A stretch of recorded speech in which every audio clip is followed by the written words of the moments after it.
titles, and transfer of property. How can you avoid costly mistakes when it comes to these transfers?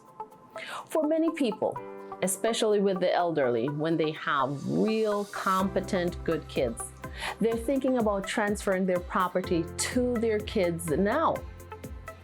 And they could be thinking about doing a special warranty deed where they transfer the property to their son and daughter, sometimes maybe to all of them. And they're thinking this may be the best financial situation for me, wherein the property will be transferred to my kids, it will be out of my name, and then I will avoid probate. Well, one of the most costly mistakes people make with that transfer is that they forget that they may need Medicaid. So remember, Medicaid is a means-tested thing that you can get. So it's means-tested, which means that they're going to look at your assets. And not only are they going to look at your current assets, they're going to be looking at the assets you transferred the last 5 years. And so if you gave little Johnny, little Jill that property within the last 5 years, say that you signed over your home to them. Yes, you're living there because Jill and Johnny, they're not evil kids. They're not going to kick you out of the home. So you're still living in the home. You're still exercising full control over the home, but you transfer the house to Jill and John. Guess what?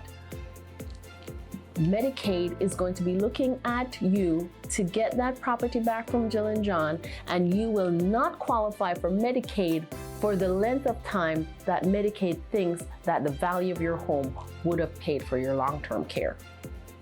Which means you may be poor because you hold no assets, but you still disqualified yourself from Medicaid because of that transfer. So if you're thinking about transferring properties to your children, look at what you may need in the future. If you need Medicaid, be very careful on that immediate transfer. If you need Medicaid, you may want to do a special type of transfer so that you qualify for Medicaid, and when you pass away, that property still gets transferred to your children without Medicaid clawing at it and grabbing that asset. There are other things that you can do. You may want to think about a transfer on death deed if you don't have Medicaid issue. You may be looking at an enhanced life estate deed or a ladybird deed. And therefore, if there's one thing that I want you to hear, before you transfer any property or before you do any transfer on death property, make sure you're looking at the entire picture and make sure that you're forecasting your needs, because it's not only death we have to plan for. We have to plan for the living before the death. My name is Megan Trowick. I hope this video helps. If you want to talk to an attorney or if you want a consultation on how you should set up your deeds, please feel free to reach out to us. Thank you. Hello, thank you for watching our video. And because you made it to the end of that video, we're offering you our new estate planning handbook.